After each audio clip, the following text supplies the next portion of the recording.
Le jour où ma vie a basculé a commencé avec une assiette d'œufs brouillés et un faux sourire. Je me souviens encore de la façon dont la lumière du matin frappait le comptoir de la cuisine, de la voix de ma mère qui était juste un peu trop enjouée, et de mon père qui n'arrêtait pas de tapoter son alliance contre sa tasse de café comme un métronome, comme s'il répétait un discours dans sa tête. Je m'appelle Léo, et j'avais 18 ans quand ils m'ont fait asseoir ce matin-là, une semaine avant que je ne doive emménager dans ma chambre d'étudiant. J'avais passé la dernière année à planifier obsessionnellement chaque détail, m'inscrire à la journée d'orientation, acheter des manuels d'occasion, travailler de nuit à l'épicerie pour pouvoir me payer des décorations de chambre et un ordinateur portable décent. J'avais une feuille de calcul pour tout. J'avais même acheté un de ces minuscules réfrigérateurs de la taille d'une chambre d'étudiant parce que j'avais lu quelque part que l'on se lasse vite de la nourriture du campus. Pendant la majeure partie du lycée, j'avais été le garçon tranquille et responsable de notre famille. Le genre de gamin qui avait d'excellentes notes, n'allait pas aux fêtes et ne s'attirait pas d'ennui. Non pas parce que j'avais peur des conséquences, mais parce que je pensais que cela signifierait quelque chose. Je pensais que si je travaillais dur et ne faisais pas de vagues, quelqu'un le remarquerait. Peut-être pas avec de grands éloges spectaculaires, mais avec de petites choses, comme tenir ses promesses, comme payer les frais de scolarité pour lesquels il disait avoir économisé depuis mes 12 ans. Alors, ce matin-là, quand ma mère a dit « Léo, mon chéri, ton père et moi devons te parler de quelque chose d'important », je me suis contenté de sourire et de prendre une autre bouchée d'œufs. Je n'avais aucune raison d'être méfiant, aucune raison de me préparer au coup de poing en plein ventre qui allait arriver. Mon père s'est penché en avant avec ce visage calme et familier qu'il arborait toujours lorsqu'il s'apprêtait à me faire la morale sur l'injustice de la vie. Et puis il a dit, « Nous avons donné l'argent de tes frais de scolarité à ton frère. Son entreprise en a plus besoin en ce moment. » Juste comme ça. Une seule phrase. Pas de préparation, pas d'excuses, juste une déclaration froide et clinique, comme s'il annonçait la météo. Je n'ai même pas répondu au début. J'ai cligné des yeux. Je me souviens avoir fixé la salière sur la table parce que je ne pouvais regarder aucun d'eux dans les yeux. Pendant une seconde, j'ai pensé qu'il plaisantait peut-être. Mais quand j'ai levé les yeux, ma mère avait cette expression étrange. Ni coupable, ni embarrassé. C'était quelque chose de plus proche de la fierté. « Tu devrais être heureux », a-t-elle dit. « Tu soutiens la famille de manière importante. Voilà ce que c'est que de faire partie de quelque chose de plus grand que soi. » C'est là que j'ai compris. Il ne me disait pas cela parce qu'il se sentait mal. Il me le disait parce qu'il pensait que je devrais être fier, car à leurs yeux, je n'étais plus celui qui avait des rêves ou des objectifs. J'étais juste pratique. Laissez-moi revenir un peu en arrière. Mon frère aîné, Maxime, a 6 ans de plus que moi. En grandissant, il était l'enfant chéri. Chaque erreur qu'il faisait était une expérience d'apprentissage. Chaque fois que j'avais la meilleure note, il avait droit à une soirée pizza pour s'être souvenu de sortir les poubelles. Quand il a abandonné l'université après un semestre pour lancer une entreprise de technologie dans notre garage, mes parents ont agi comme s'il avait découvert le feu. Ils ont déversé de l'argent dans sa start-up comme si c'était un fonds en fiducie, lui achetant du matériel, l'aidant à louer des bureaux, et même en se portant co-garant d'un prêt quand les choses se sont corsées. L'entreprise n'a jamais vraiment décollé, mais Maxime avait toujours un nouveau projet en tête, une nouvelle idée qui avait juste besoin d'un peu plus de marge de manœuvre. Il n'était pas paresseux, je lui accorde ça. Mais il était imprudent. Il empruntait comme si rien ne devait être remboursé. Promettait des choses qu'il ne pouvait pas tenir. Et parvenait toujours, d'une manière ou d'une autre, à convaincre nos parents qu'il était sur le point de réaliser quelque chose de grand. Alors, quand j'ai été accepté dans une excellente université, pas une grande école, mais tout de même compétitive, et que mes parents m'ont assuré qu'ils couvraient la première année, je les ai crus. Pourquoi ne l'aurais-je pas fait? J'ai suivi toutes les règles. J'ai joué la sécurité. Je suis resté dans mon couloir. Et en retour, j'étais censé avoir ma chance. À la place, j'ai eu ça, une leçon de morale matinale sur les sacrifices, servie avec des œufs et du pain grillé. J'ai posé une question, une seule. Alors, qu'est-ce que je suis censé faire maintenant? Mon père m'a regardé comme si j'étais déraisonnable. Prends une année sabbatique. Trouve un travail.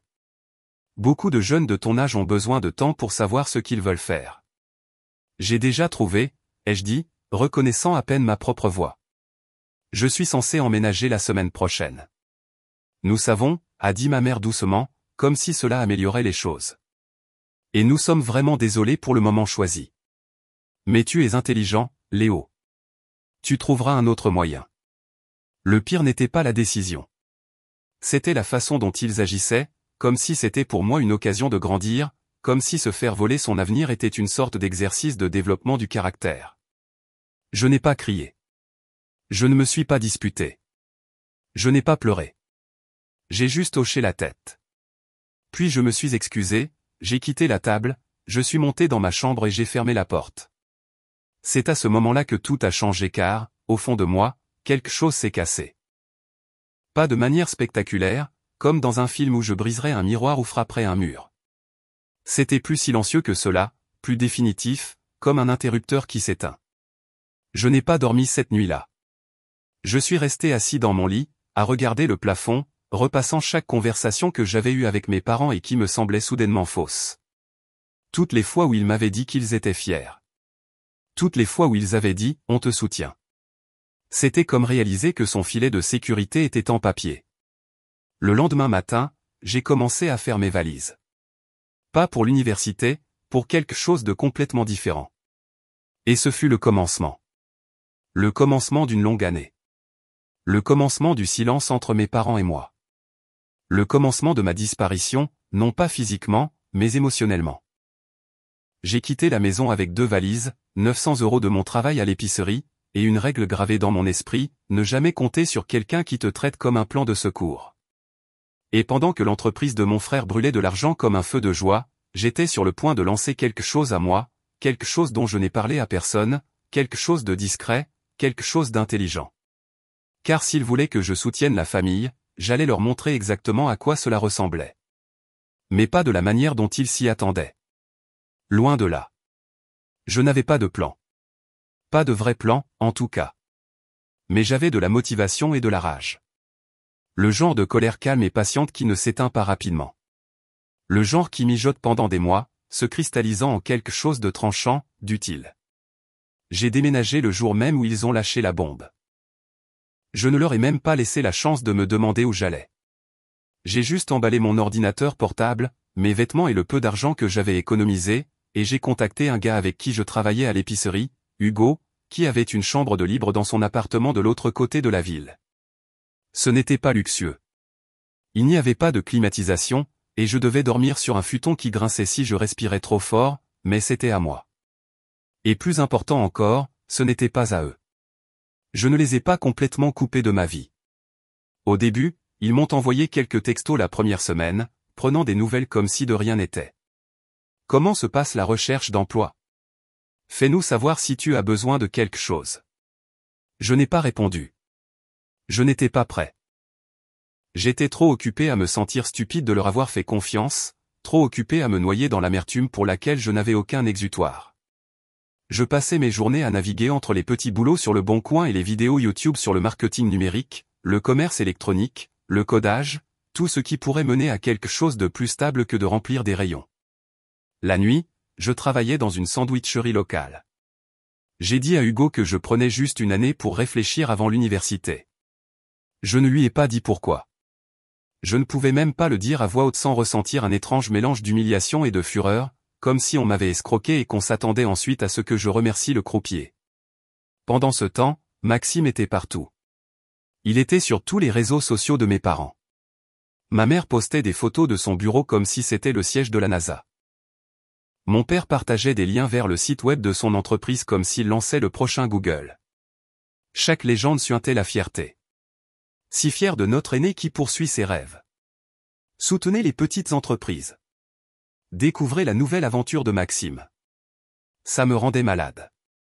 Non pas parce qu'il réussissait, mais parce que je savais que ce n'était pas le cas. Je savais qu'il perdait de l'argent, qu'il luttait pour honorer ses contrats surpromis, qu'il se démenait pour paraître légitime pendant que nos parents lui lançaient tout ce qu'ils avaient comme si c'était de l'argent de Monopoly.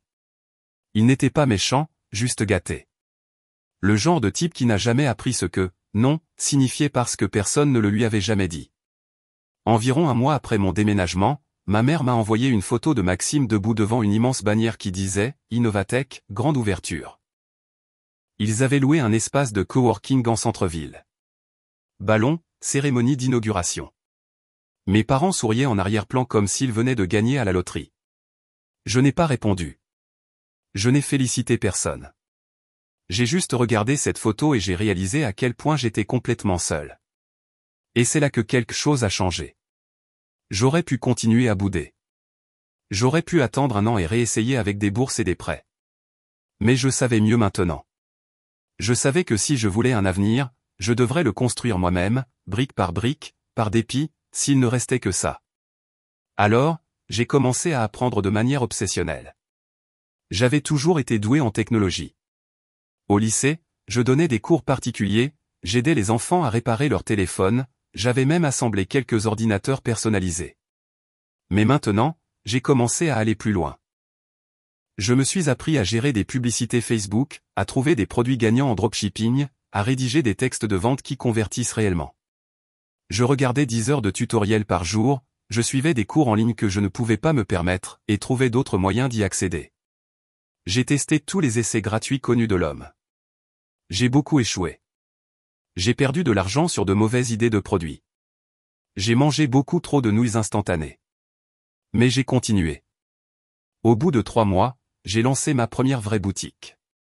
Ce n'était rien d'extraordinaire, juste un site de gadgets de niche vendant des humidificateurs portables et des supports de téléphone. Mais j'ai trouvé un rythme.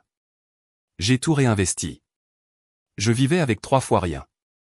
J'ai même annulé mon abonnement Spotify pour économiser de l'argent et écouter des vidéos de motivation sur YouTube à la place. Le travail acharné est devenu une addiction et, lentement, les choses ont commencé à se mettre en place. Au 5e mois, je gagnais plus en une semaine qu'auparavant en un mois à la sandwicherie. Je n'en ai parlé à personne. Ni à Hugo, ni à mes anciens amis, et certainement pas à ma famille. Il ne s'agissait pas de se vanter. Il s'agissait de construire quelque chose que personne ne pourrait m'enlever. Pendant ce temps, les choses à la maison sont devenues étranges. Ma mère a recommencé à appeler. Au début, c'était décontracté. Un message vocal par-ci, un message par-là. Salut mon chéri, je prends juste de tes nouvelles. J'espère que tu vas bien. Puis c'est devenu plus insistant. Nous n'avons pas eu de tes nouvelles depuis un moment. Peut-on se voir? Ton père s'inquiète. Et puis un jour, elle a envoyé ça, Maxime aurait vraiment besoin de ton aide. Tu es si doué avec les ordinateurs. Je l'ai lu 3 fois. J'ai ri aux éclats. L'audace. Je n'ai pas répondu. Je n'avais pas à répondre car, à ce moment-là, j'avais quelque chose de mieux, un moyen de pression. Mais je n'étais pas encore prêt à l'utiliser. Pas avant le point de rupture. Il est arrivé 6 mois plus tard. J'ai reçu un message de ma cousine, Élise. Elle était proche de mes parents. Elle me gardait quand j'étais petit, mais nous ne nous étions pas parlé depuis des années. Elle m'a envoyé une capture d'écran d'une publication Facebook de ma mère. Parfois, la famille signifie faire des choix difficiles. Nous sommes si fiers de nos 2 fils, Maxime, qui révolutionne la technologie locale, et Léo, qui prend courageusement une année sabbatique pour se trouver. Se soutenir mutuellement, c'est l'essentiel. Ma mâchoire s'est crispée. Se soutenir mutuellement. Il présentait la chose comme si j'avais choisi d'abandonner l'université. Comme si c'était un noble sacrifice, comme si j'avais joyeusement renoncé à mon avenir pour que Maxime puisse jouer au PDG. Et les gens aimaient ça. Ils commentaient, vous avez élevé des garçons si généreux. Léo a l'air d'être un amour. Je voulais crier, mais je suis resté silencieux. Je suis resté concentré jusqu'à ce que l'appel arrive. C'était un mardi. J'étais en train de traiter des commandes quand mon téléphone a sonné. Mon père. J'ai laissé le message aller sur la messagerie vocale. 1 minute plus tard, il a rappelé, puis encore. Finalement, j'ai répondu. Léo, a-t-il dit, le souffle court comme s'il avait couru. J'ai besoin de te parler. C'est à propos de Maxime. Je n'ai rien dit. Il a hésité, puis a soupiré. Son entreprise. Ça ne va pas bien. Ah, vraiment? Il a du retard sur le loyer de son bureau. Le prêt que nous avons co-signé est. Eh bien, les paiements s'accumulent. Je suis resté silencieux. Nous espérions, a-t-il dit lentement, que tu pourrais peut-être aider. Tu as toujours été bon avec les chiffres.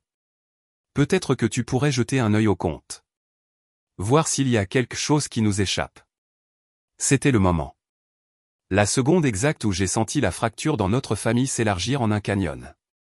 Il m'avait tout pris, ma confiance, mon avenir, mes frais de scolarité. Et maintenant que tout s'effondrait, il revenait en rampant. Mais ça a empiré. Ma mère a appelé plus tard dans la nuit. Sa voix était douce, comme si elle essayait de jeter un sort. Mon chéri, nous savons que les choses ne se sont pas passées comme prévu, mais Maxime est ton frère. Il a besoin de toi. Nous avons tous besoin de toi. J'ai finalement parlé. Vous lui avez donné mon fonds pour l'université. Il y a eu une pause, puis un soupir.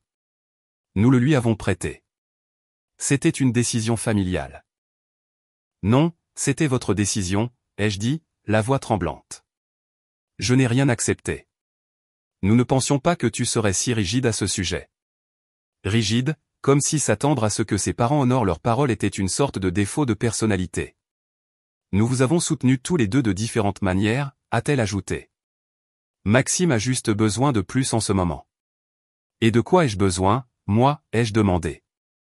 Il y a eu un silence. C'était la vraie réponse. Je n'étais pas censé avoir besoin de quoi que ce soit. J'étais censé donner, être le stable, le réparateur, le personnage secondaire dans le drame de la start-up de Maxime. Tout a atteint son paroxysme une semaine plus tard, quand je suis passé chez eux. Je ne sais même pas pourquoi j'y suis allé.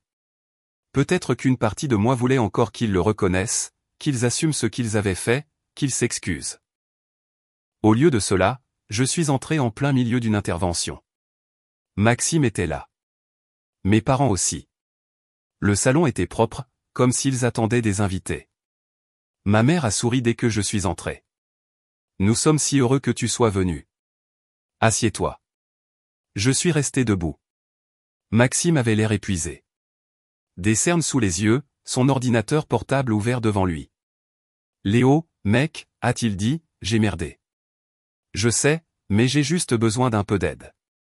Tu es bon avec ces trucs en ligne. Tu as toujours été intelligent. Mon père est intervenu. Nous ne demandons pas grand-chose, juste quelques idées. Peut-être que tu pourrais l'aider à restructurer l'entreprise. Il est encore temps. Je les ai tous regardés. Est-ce que l'un de vous a déjà pensé à m'aider? Ils ont cligné des yeux comme si j'avais parlé une autre langue. J'avais besoin d'aide il y a 1 an. J'avais besoin de soutien. J'avais besoin de vous, mais vous n'étiez pas là. Le sourire de ma mère a vacillé. Chérie, nous essayons de faire ce qu'il y a de mieux pour la famille. Non, ai-je dit, ma voix basse et stable. Vous faisiez ce qu'il y avait de mieux pour Maxime. Et maintenant que tout s'effondre, vous pensez que je suis votre filet de sécurité. Encore une fois. Maxime a ouvert la bouche, mais je l'ai interrompu. Je ne suis pas là pour réparer votre désordre. Je ne suis pas votre plan de secours. Je ne suis pas votre plan B, mon père s'est levé, clairement agacé. Ne sois pas dramatique, Léo. J'ai ri. Un son sec et sans humour. Je ne suis pas dramatique. J'en ai fini. Et sur ce, je suis sorti. Ils ne m'ont pas suivi. Mais 2 heures plus tard, ma mère a envoyé un dernier message, nous voulons juste retrouver notre famille. Et je l'ai fixé. Le cœur battant, les doigts planant au-dessus de l'écran, parce qu'ils avaient raison. Quelque chose s'était brisé, mais pas de la manière qu'ils pensaient. Pas quelque chose qui pouvait être réparé avec une conversation ou un câlin. Quelque chose de plus profond. Et j'ai su à ce moment-là que le prochain coup serait le mien, et qu'il changerait tout. Le jour où je suis sorti de chez mes parents après leur petite réunion de famille, je me sentais immense. En colère, oui, encore à vivre de la trahison, mais enfin libre. Comme si j'avais cessé d'attendre quelque chose qui n'allait jamais arriver. Leur approbation, leur soutien, leur respect, tout cela était toujours venu avec des conditions, toujours conditionnelles, toujours penchées en faveur de Maxime. Mais cette adrénaline s'est vite dissipée. 2 semaines plus tard, je me suis retrouvé assis dans le noir à 2 heures du matin dans l'appartement exigu que je partageais avec Hugo, me demandant ce que je faisais. La lueur de l'écran de mon ordinateur portable éclairait la peinture écaillée du mur. J'avais un tableau de bord Shopify ouvert sur un onglet, une feuille de calcul pleine de dépenses publicitaires et de taux de conversion sur un autre. C'était le 5e jour d'affilée que je n'atteignais pas le seuil de rentabilité. Aucune vente. Mon compte publicitaire avait été signalé pour « activité inhabituelle ». Mes fonds PayPal étaient bloqués pour prévention de la fraude. J'avais 200 € sur mon compte bancaire et aucun plan de secours. C'était le fond du trou. Pas seulement financièrement, mais émotionnellement. Parce que jusqu'à ce moment, je portais encore cette fantaisie au fond de mon esprit que je gagnerais, que je réussirais en grand juste pour leur prouver qu'ils avaient tort. Mais quand votre estomac gargouille, que votre loyer est dû, que le système de paiement de votre boutique ne fonctionne pas et que personne ne répond à vos courriels, toutes les fantaisies de vengeance du monde commencent à ressembler à des chimères. Je n'ai pas dormi cette nuit-là.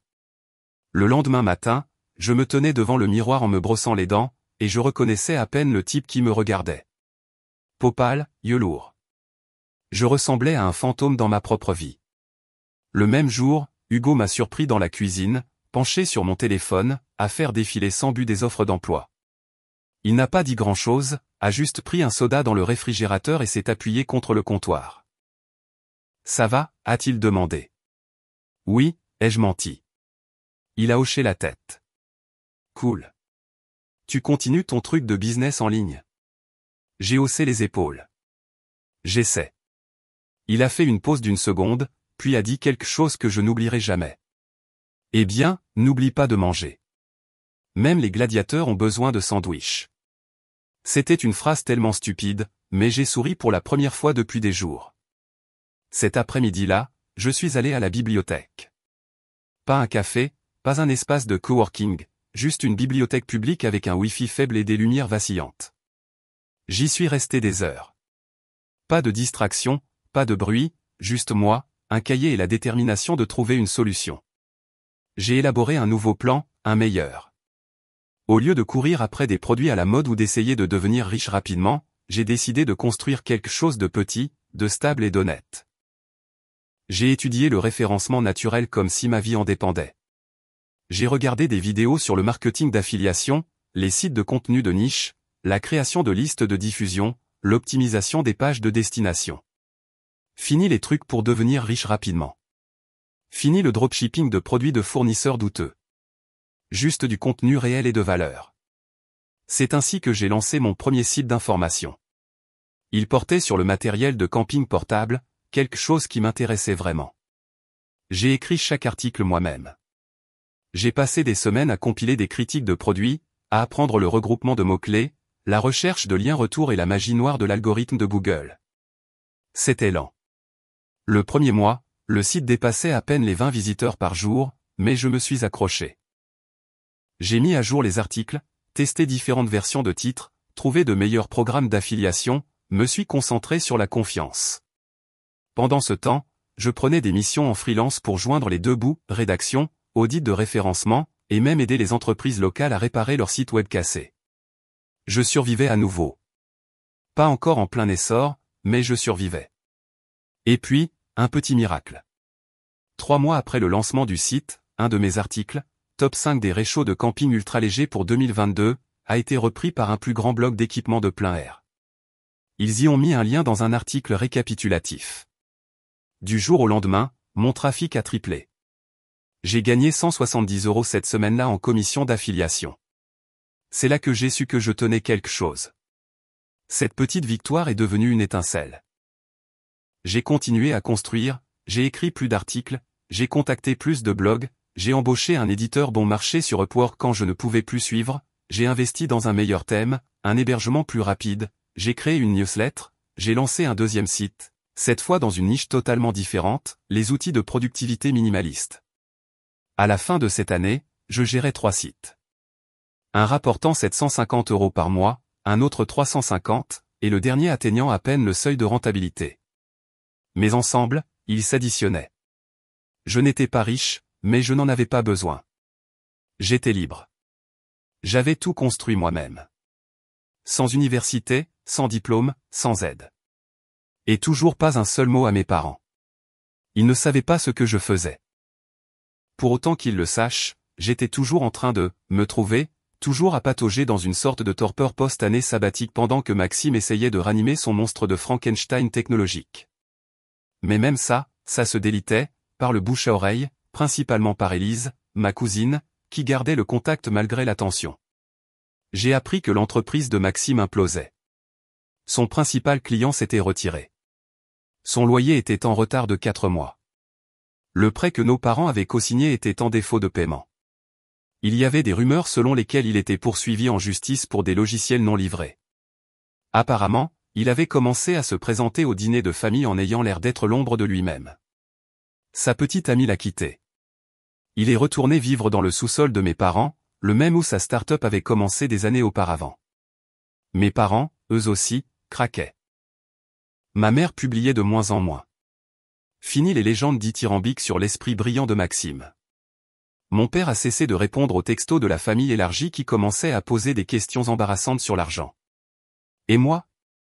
J'ai déménagé dans un meilleur appartement, j'ai eu un nouvel ordinateur portable, un bureau debout, une plante en pot que j'ai nommée Gaston, j'ai même embauché une assistante virtuelle pour m'aider avec mon 3e site web. Celui-ci était axé sur le matériel de bureau à domicile. L'ironie ne m'a pas échappé.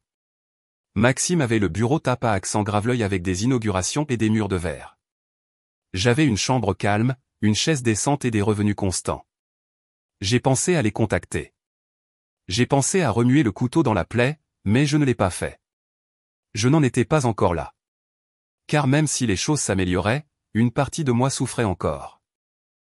Je ne pouvais l'expliquer à personne, pas même à Hugo. Ce n'était pas seulement une question d'argent ou d'université.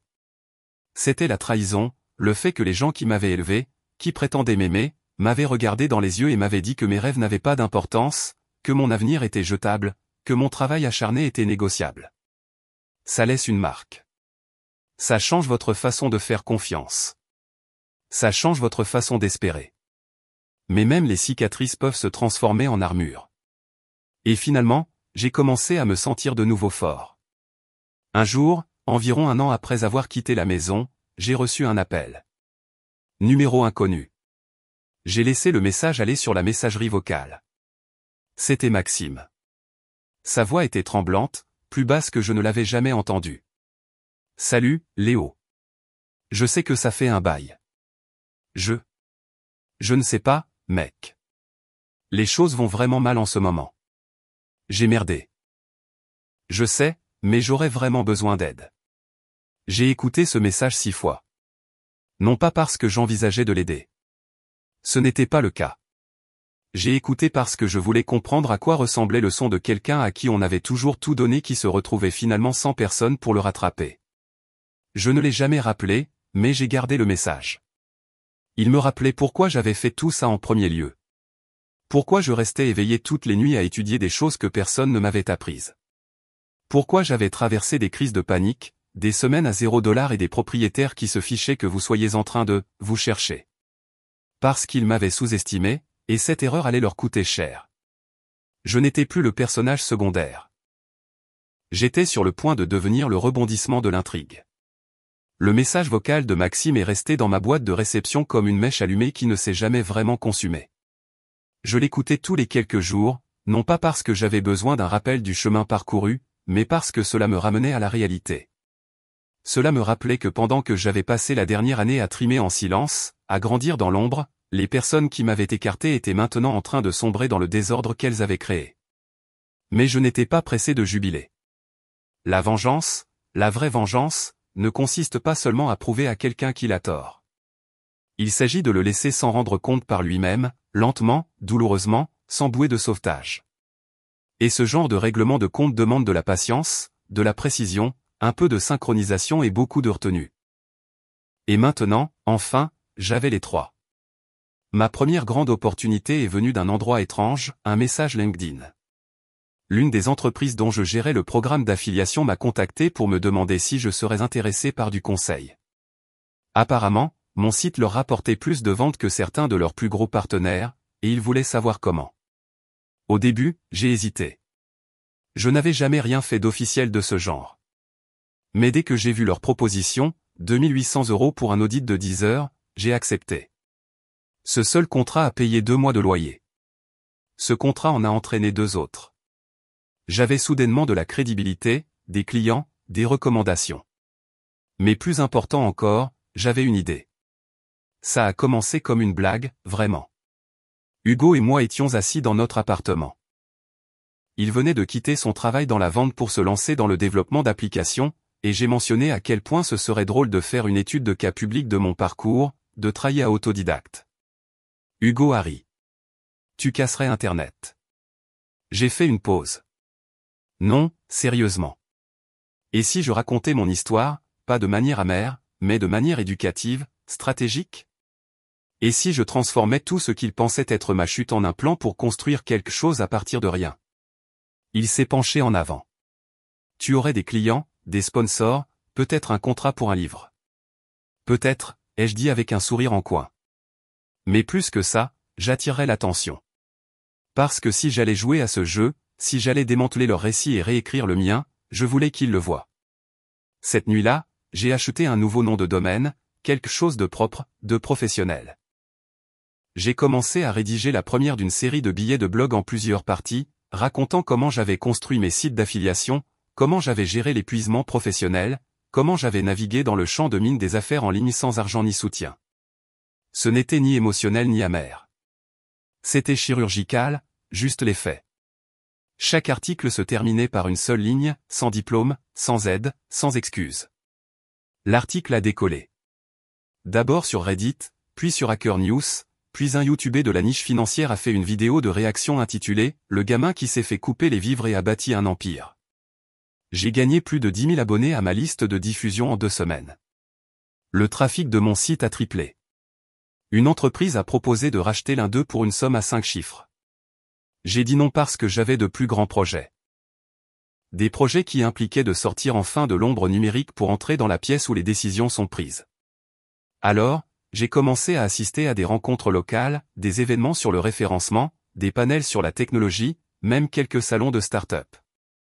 J'étais silencieux au début, observant, apprenant comment les gens parlaient quand ils pensaient que vous ne valiez pas la peine d'être remarqué. Mais finalement, j'ai commencé à prendre la parole, à partager des idées, à offrir des conseils. Pas le genre de conseils tape à accent grave l'œil de « gourou de l'effort », mais de vraies connaissances, concrètes. Les gens respectaient ça. Certains prenaient même des notes. C'est comme ça que j'ai rencontré Camille. C'était une conceptrice d'expérience utilisateur qui venait de vendre sa start-up et cherchait son prochain projet. Nous avons pris un café après une des rencontres et nous nous sommes tout de suite bien entendus. Esprit vif, humour pince sans rire, aucune tolérance pour le baratin. En une semaine, nous réfléchissions à des moyens de fusionner ma stratégie de contenu avec son expertise en design. À la fin du mois, nous avions un plan, une véritable entreprise. Nous l'avons appelée Fondation Digitale, une agence de produits numériques qui construisait, développait et monétisait des marques de contenu de niche à partir de zéro. Je m'occupais du trafic et de la monétisation. Elle s'occupait de l'image de marque et de l'expérience utilisateur. Nous partagions tout à 50-50. Il ne s'agissait plus seulement de gagner de l'argent. Il s'agissait de prouver quelque chose. Nous ne construisions pas seulement des sites, nous construisions un moyen de pression. Et maintenant que je l'avais, j'ai commencé à préparer la vraie vengeance. Elle a commencé, à juste titre, avec Maxime. Grâce à Élise, qui flottait toujours dans nos conversations de groupe, j'ai appris qu'il essayait de trouver un nouvel investisseur. Apparemment, un incubateur d'entreprises locales envisageait de lui accorder une subvention de 45 000 €, dans l'espoir d'aider à relancer des fondateurs de technologie en difficulté. Maxime leur avait présenté un projet à moitié réfléchi, une application d'assistant pour petites entreprises basée sur l'intelligence artificielle, un samigondi de mots à la mode, mais ils gobaient tous à parce qu'il avait de bonnes relations et de expérience. Camille a haussé un sourcil quand je lui ai dit. Il propose sérieusement de l'intelligence artificielle maintenant? Oh oui, ai-je dit. Il a abandonné l'université, a brûlé des centaines de milliers de dollars, a été renfloué par ses parents, et maintenant il se vend comme un visionnaire. Elle a siroté sa boisson. Enterrons-le. J'ai souri. Je n'attendais que ça. Première étape, nous avons construit un concept concurrent. Même secteur, même marché, meilleur nom, meilleure image de marque, et plus important encore, un véritable produit minimum viable qui fonctionnait. Nous n'avons même pas essayé de le cacher. Nous lui avons donné un nom à une syllabe près de celui de Maxime, assez similaire pour piquer la curiosité, assez différent pour être légal. Nous avons créé une magnifique page de destination.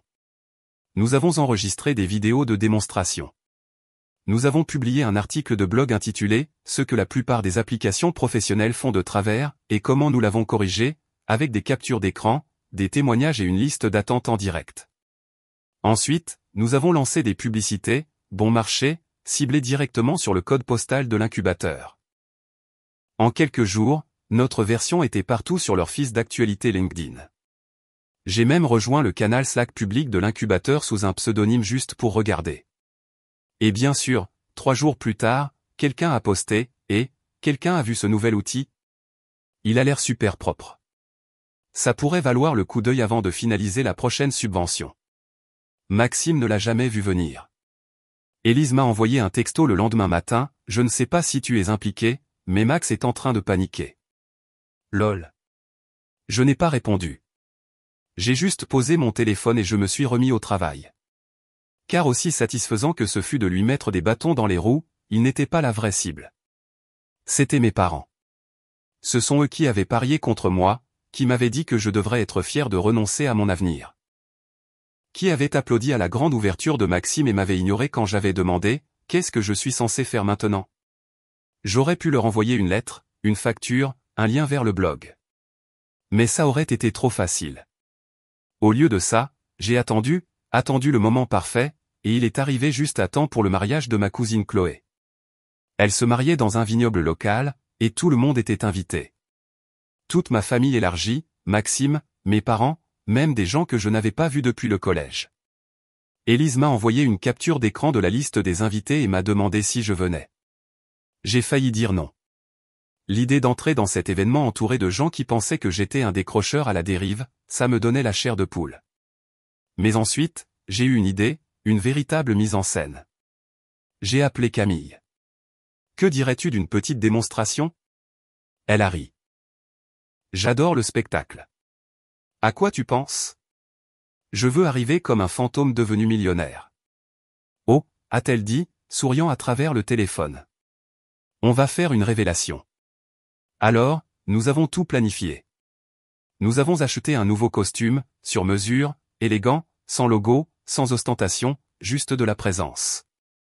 Camille m'a aidé à rédiger une carte de présentation pour l'événement, un petit morceau de papier plié qui présentait Fondation Digitale comme sponsor de la prochaine retraite pour petites entreprises du lieu. Je me suis assuré qu'ils incluent notre site et mon nom, Léo Lambert, cofondateur. Je n'ai dit à personne que je venais. Je n'ai pas répondu à l'invitation. Je suis juste entré. Et quand je l'ai fait, chaque conversation dans un rayon de 3 mètres a ralenti jusqu'à s'arrêter.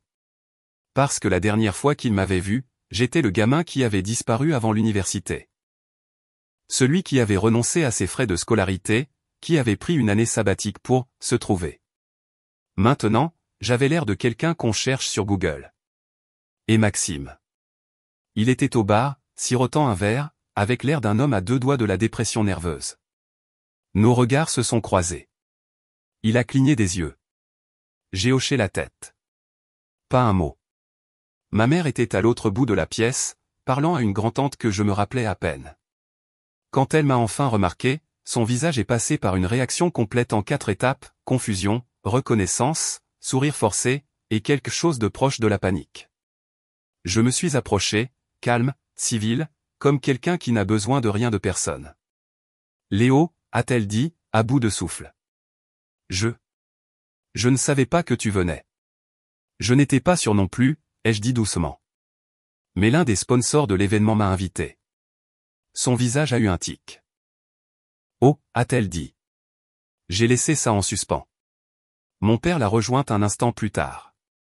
Son sourire était plus crispé, plus forcé. Fils, a-t-il dit. C'est bon de te voir. De même. Il a essayé de poser plus de questions, mais je me suis tourné pour saluer quelqu'un d'autre, l'organisatrice de l'événement, et je lui ai tendu ma carte de présentation pour confirmer ma table. Elle a jeté un coup d'œil, a souri et a dit « Oh, vous êtes le gars de Fondation Digitale. Nous avons tellement entendu parler de votre travail. » Mes parents sont devenus silencieux. Il ne s'agissait pas d'étaler quoi que ce soit. Il s'agissait de présence, de récupérer l'espace dont j'avais été chassé, de les obliger à regarder. Parce que le spectacle ne faisait que commencer. La réception de mariage s'est déroulée comme une pièce de théâtre, et j'en avais fini de jouer le personnage secondaire. Mes parents étaient assis, raides, à leur table de l'autre côté de la pièce, sirotant à peine leur boisson. Maxime rôdait à proximité, clairement secoué, jetant des regards vers moi toutes les quelques minutes comme si j'étais un fantôme qu'il ne pouvait pas tout à fait chasser. Quelques-uns de nos cousins ont engagé la conversation avec moi, polis, curieux, gênés. L'un d'eux, Lucas, s'est penché avec un sourire narquois et a dit « Tu n'avais pas abandonné tes études ou quelque chose comme ça? Qu'est-ce que tu fais maintenant ?» Je n'ai pas dit un mot. J'ai juste fait un geste vers le panonceau de Fondation Digitale à la table, où mon nom figurait à côté d'une courte description de l'entreprise que j'avais cofondée et où un subtil code QR menait directement à une étude de cas intitulée « Les frais de scolarité qui n'existaient pas. Comment le fait de tout perdre à 18 ans m'a aidé à construire un portefeuille de contenu de 450 000 € avant mes 21 ans. » C'était subtil. Je n'avais pas cité de nom, pas de diatribe, pas de publication sur Reddit, pas de crise de nerfs rancunière, juste des données propres, un ton neutre, une chronologie documentée. Mais toute personne un tant soit peu intelligente pouvait lire entre les lignes. Et à en juger par l'expression du visage de Maxime lorsqu'il a scanné le code, oui, je l'ai vu le faire, il était définitivement un tant soit peu intelligent. Les retombées ont commencé 2 jours plus tard. J'ai reçu un texto de mon père, nous devons parler. En personne. Je n'ai pas répondu. Puis ma mère, ta publication. Les gens posent des questions. S'il te plaît, retire-la. Ça m'a fait rire. La retirer? Après qu'il m'ait présenté comme le petit frère altruiste qui s'était noblement effacé pour le futur entrepreneur de la famille? Non, c'était le règlement de compte. Et ce n'était même plus personnel. C'était structurel, propre, inévitable. Car dès que l'étude de cas est devenue virale, les gens ont commencé à faire des liens.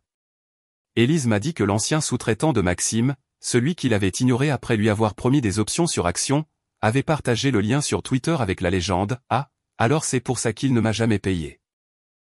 Un jour plus tard, l'incubateur de start-up local qui avait envisagé Maxime pour une deuxième levée de fonds a publié une mise à jour discrète sur son site web annonçant une pause des investissements externes en attendant un examen interne. Traduction, Maxime n'était pas seulement hors de la liste, il avait fait brûler la liste. Pendant ce temps, quelques-uns des premiers investisseurs de Maxime, pour la plupart des dentistes et des agents immobiliers locaux avec qui mon père jouait au poker, n'étaient pas contents. L'étude de cas ne les nommait pas, mais elle retraçait le parcours de l'argent à travers des phrases vagues comme « start-up financée par la famille sans indicateur de performance clé » et « investisseurs précoces à qui on a promis des rendements élevés sans aucune surveillance ». Toute personne impliquée savait exactement de qui il s'agissait. L'un d'eux, un certain docteur Bernard, a apparemment acculé mon père lors d'un barbecue de quartier et lui a demandé sans détour « As-tu donné les frais de scolarité de ton fils à la start-up de Maxime ?» Mon père n'a pas répondu, mais dans ces cercles, le silence en dit long. J'ai commencé à recevoir des nouvelles de gens, d'anciens professeurs, quelques-uns de mes camarades de classe du lycée, même une des ex de Maxime. Ils m'ont tous contacté avec une variation de « J'ai lu ton article ». Je n'en avais aucune idée. Car c'était le pouvoir de la vérité. Non pas crier, non pas dramatiser, juste documenter, calme, mesuré, sans excuse. Et ce calme, plus que tout, est ce qui les a défaits. Maxime a essayé de répondre, en quelque sorte. Il a publié un billet de blog de son cru, un désordre à moitié convaincant et rempli de jargon intitulé « L'entrepreneuriat est désordonné, leçon d'une start-up qui ne s'est pas déroulée comme prévu ». Il était plein d'excuses vagues et de phrases comme « repousser les limites »,« construire sous pression » et « apprendre des défis ». Personne n'y a cru. En fait, les commentaires étaient brutaux. Voilà ce qui arrive quand on joue avec l'argent des autres. Ton frère avait tout à fait le droit de s'exprimer. Tu lui dois plus que des excuses. Tu n'as pas échoué parce que tu as pris des risques. Tu as échoué parce que tu as pris aux autres. Mes parents, cependant, n'ont pas répondu publiquement. Ce n'était pas leur style. Mais ils l'ont ressenti. Les appels ont cessé. Les textos se sont taris. Ma mère a retiré de ses amis la moitié de la famille élargie sur Facebook. Mon père a fermé son compte LinkedIn. Au début, j'ai pensé que c'était de la honte, mais ce n'était pas ça. C'était le contrôle qui leur glissait entre les doigts, silencieusement, sans relâche. Et tandis qu'ils se repliaient sur eux-mêmes, mon monde s'est élargi. J'ai accepté une invitation à prendre la parole lors d'une conférence sur l'entrepreneuriat numérique à Lyon. J'ai partagé la scène avec des fondateurs 2 fois plus âgés que moi. Dîner, table ronde, interview, tout cela était surréaliste, et tout cela était mérité. Camille et moi avons fait de Fondation Digitale une opération à part entière. Nous avons embauché 2 rédacteurs, un chef de projet et un responsable des ventes. Au moment de mon 21e anniversaire, nos revenus mensuels avaient dépassé les 45 000 €, sans compter les commissions d'affiliation ou les accords de licence. Et le meilleur dans tout ça? Je n'en ai jamais parlé à mes parents. Pas directement.